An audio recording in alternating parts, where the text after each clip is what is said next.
Which conspiracy theory came out real?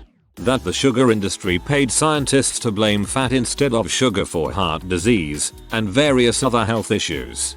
I actually cut a lot of sugar out of my life and I've felt less jumpy and agitated. I'm starting to learn more about how much sugar there actually is in everything we consume. It's insane. Even small amounts, so we don't hate the food we eat.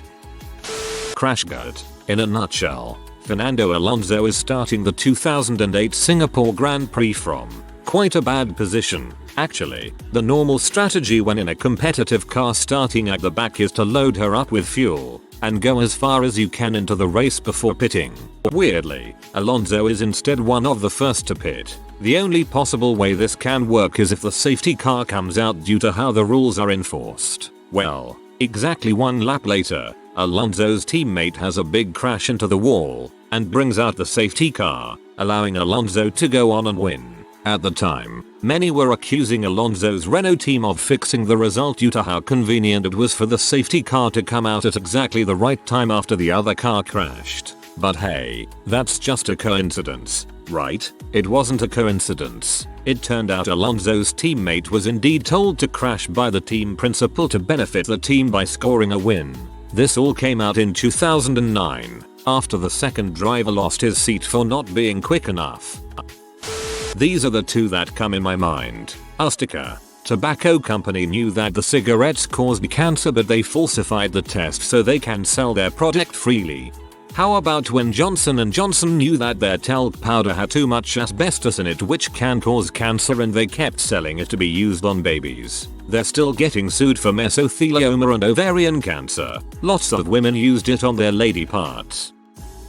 A man named John Warnowski used to stand outside the Vatican embassy in the 90s in Washington, D.C. with a sign saying that the Pope is hiding pedophile priests. He claimed to be a victim of such abuse. People would honk and throw insults junk at him and call him crazy. I met him back in 2011. I recorded in my journal. There was a guy from Sorapope.com protesting in front of the Vatican embassy. I talked to him a little bit. He said he had been protesting at that location for the last 13 years because he was sexually abused when he was 15 years old and it negatively influenced his life. One you've never heard of. There were tales at my high school of the 100 Hall, where all the halls with numbered rooms and lockers started at 200 and went up. So there was number 100 Hall. The wild story was that it's underground, built to be a bomb shelter with stored non-perishables, and had entrances in the auditorium and gym. Turns out, absolutely true. The one aspect of it that didn't pan out was the attached tunnel that led to the science building at the local university. We had a similar story at my university. Secret tunnels under the campus. I think some do exist but I don't remember the story well enough. My mate was into YouTube conspiracy when it was big. I am talking lizard people type crap. He talked about this billionaire who has an island of little girls you can have sex with and drink wine. And drink wine lol. The Echelon program. I'm amazed this one doesn't come up more. It was treated as a real tinfoil hat loony conspiracy theory for years. I remember it being mentioned in a couple of films in the 90s. I think by crazy conspiracy theorist type characters. Then Snowden blew his whistle and I was amazed how many details were right. The CIA used military personnel with diagnoses of everything from depression to PTSD and even schizophrenia as guinea pigs for experimental medicines and treatments. They once gave a group of mentally ill men massive doses of LSD and left them all in a room for several days just to see what would happen. One survivor wrote that he spent those days perceiving the other men as living corpses and that the walls were covered in blood. There is no accurate number for how many people were killed or otherwise traumatized for life. Project MKUltra began in 1953 and continued for 20 years, only finally being dismantled in 1973. Keyword there officially. It probably is unofficially going on still. That various governments recorded, analyzed, and stored every single piece of digital information anyone shared with anyone else. For you younger people, this used to be one of those tinfoil hat conspiracies. I can remember when it first started to become known there were people who would argue they didn't care because they had nothing to hide and weren't guilty. Most of the ones I still know are the most rabid about gov going too far these days. Kinda like former smokers can be the worst anti-smoking people. The CIA overthrew the democratically elected government of Iran to install a Shah, who was more friendly to the US in the 1950s. The FBI and local law enforcement stalked, harassed, and blackmailed MLK Jr. They tried to get him to kill himself. They assassinated a leader of the Black Panthers in Chicago and then concocted bogus criminal charges against all the witnesses of the murder to lock them up and discredit them.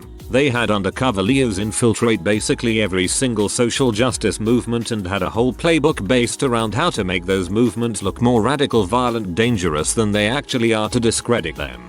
Undercover officers and confidential informants at protests throw bricks or try to start violence. Local law enforcement, prosecutors, and the FBI all lied to judges, juries, grand juries, legislatures, and Congress saying they never did things like this. People had to break into an FBI field office and steal documents to prove they were actually doing this stuff and had to keep their identities secret for decades so they wouldn't be prosecuted or persecuted for their actions. And the FBI and local law enforcement still do this stuff, but everyone acts like they don't. COINTELPRO will change the way you look at media, government, and law enforcement. Well, no one really knew about it until I believe the 90s, so there would have been no theorizing. But in the early 60s the US Joint Chiefs of Staff drew up a plan called Operation Northwoods in which they planned on staging and committing terror attacks across the US, only to turn around and blame it on Cuba in order to justify an invasion. You can see why JFK ended up dead. Crack epidemic was fueled and facilitated by the CIA. Documents came out proving the connection between Central American drugs for guns deals and distribution, though freeway rickross in LA in the 80s. Half of America is built on drug money, all of Florida at least. Haven't seen anyone talk about Malcolm X's assassination. An NYPD former officer talked about how NYPD and FBI worked together to get his bodyguards removed so that an assassination could take place. Yes, and they recently just exonerated the guys they pinned this on. I remember reading about Epstein's Island in 2012. It had a website and everything. Back then it was a conspiracy theory, but now it's all common knowledge. The Village People were paid by the US Armed Forces to write in the Navy, to be used as a recruiting tool towards gay people when the armed forces were banned from recruiting gay people. The Simpsons definitely clowned on this idea, even EHT Nyage. While not necessarily 100% proven true, there was a long and expensive congressional investigation into the John F. Kennedy assassination in the late 1970s. Their conclusion? That Kennedy was probably assassinated as part of a conspiracy. And nobody remembers. It's like the Snowden thing. Expect public outcry, get silence. MKUltra. A bunch of college kids in Montreal said that America was testing substances on them. Comes out later that the CIA had actually recruited hundreds of students at the University of McGill under the guise of participating in scientific research. The CIA proceeded to dose the poor students with insane levels of LSD and practiced torture and interrogation techniques on them. They also gave soldiers LSD. My dad was a Korean vet and he told me when I was a kid that they gave him something to dissolve in his mouth and he tripped for 3 days. He didn't know what it was. I'm assuming LSD. CIA-backed coups in socialist and or democratically elected countries. MKUltra. Tuskegee experiments. Nazis got the US to the moon. PRISM. Data mining. Panama Papers. Paradise Papers. And the most jarring being that 6 mega corporations own all US media outlets. It's actually 5 now. 2 core merged. The British royal family being deeply involved in an elite pedophile ring. Turned out only one was a pedophile and the rest were just happy for him to get on with it. More than one. Philip's uncle, Louis Mountbatten, whom Charles adored, has also been outed as a pedophile, but didn't stop William from naming both his sons after him. The whole German-Mexican thing before World War I. For those not familiar, Germany basically hit Mexico up and was like, hey, want some US land but Britain, I think, intercepted the message and gave it to the US, who were not amused. Mexico ended up dropping it. This is from memory, so correct me if I got something wrong.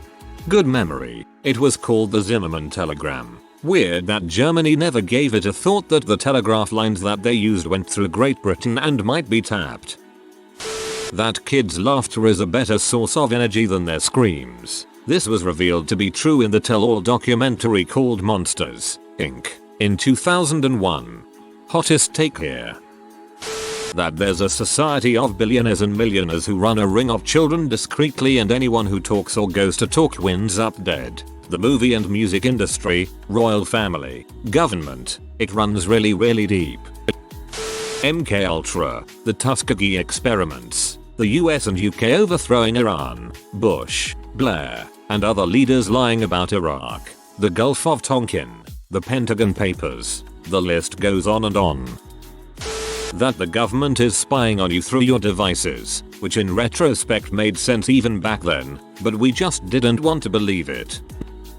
Alex Jones like 10 years ago was telling people that there was an island that famous people would be brought to and be filmed having sex with minors. As we now know, this was as Jeffrey Epstein's island.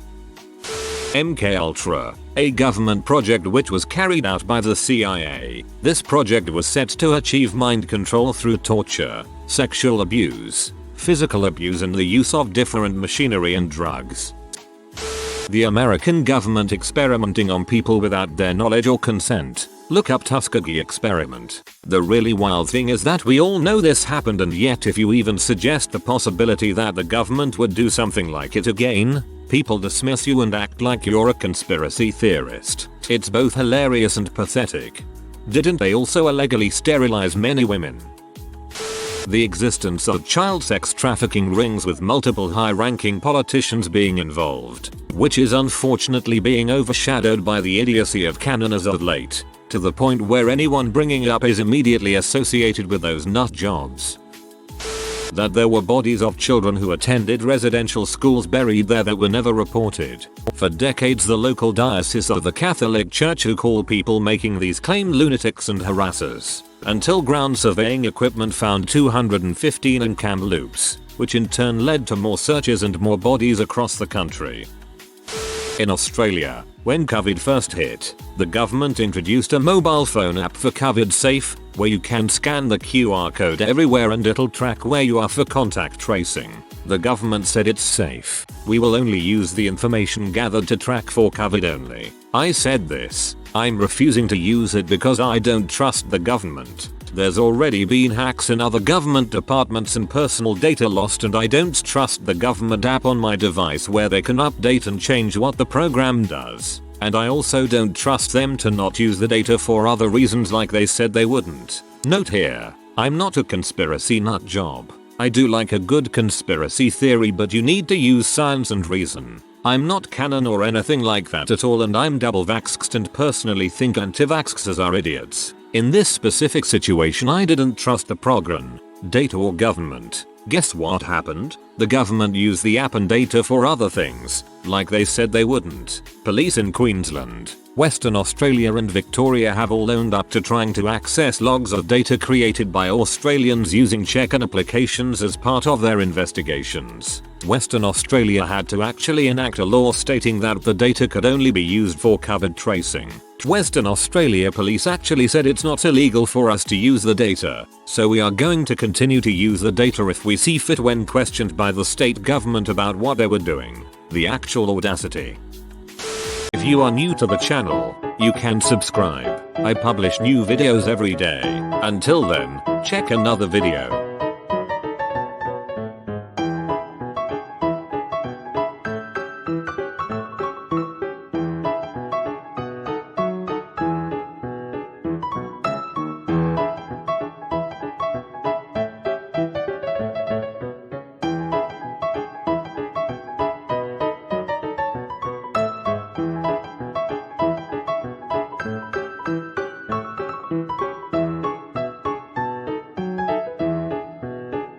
Bye for now.